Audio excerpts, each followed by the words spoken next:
Hi friends, Jai Jagannath. Welcome to my YouTube channel. जी आमे पनीर मसला करिछु। चलंतु देखिबा तार प्रस्तुति। प्रथमे आमे एई सब जिनिस को पेस्ट करिनेबा। तापरे काजू को नै भल भाबरे पेस्ट करिबा। पनीर को मध्य छोट छोट पीस करी काटि देबा।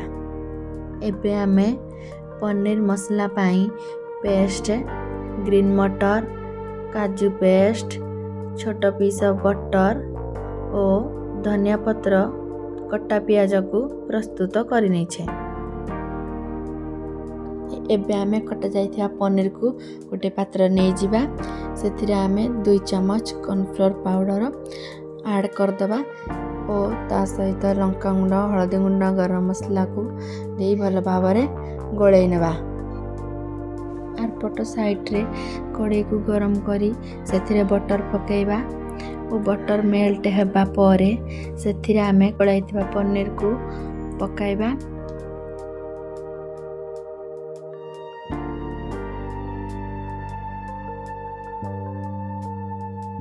पनीर गुड़ी को भल भाबरे भाजी नेबा। से पर्यंत भाजबा जे पर्यंत पनीर गुड़ी को गोल्डन कलर न हो। एबे देखंतु हमर पनीर गुड़ी को भल भाबरे गोल्डन कलर हो जाइछि। एबे आमे गोटे प्लेट को पनीर को काढ़ी नेछे। वर्तमान आलू को नै छोट छोट पीस करी काटी नेबा।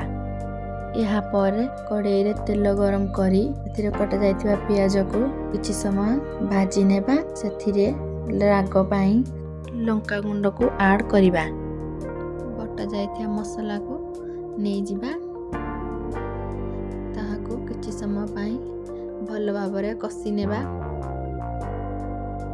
मसाला को आमे भल भाबरे कसी सारा परे सेथिरे हळदी गुंड, लूण, गरम मसला, मीट मसला और पनीर मसला को नै भल भाबरे कसी नेबा। मसाला को 10 मिनिट भल भाबरे कसी नेबा परे सेथिरे आमे पानी मिसेइबा। एबे आमे सेथिरे काजू पेस्ट को मिसेई भल भाबरे गोळै नेबा।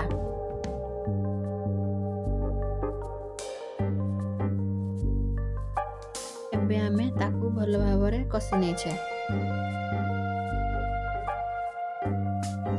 सेथिरे आमे पानी देई 10 मिनिट पर्यंत फुटिया पाई छाडी देबा।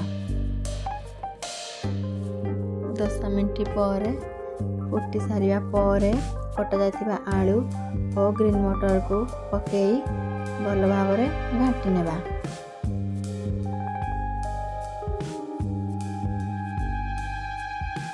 वर्तमान आमे भजा हो जाइता पनीर को पकेई किछ समय पई छाड़ देबा। शेषरे आमे क्षीर को ऐड करी नै किछ समय पई लो फ्लेम रे छाड़ देबा। फाइनाली धनिया पत्र ऐड करी प्रस्तुत करनेले पनीर मसाला। फ्रेंड्स, वीडियोटी भल लागिथिले लाइक, कमेंट, शेयर, सब्सक्राइब करने को जमारू भूलिबे नहीं।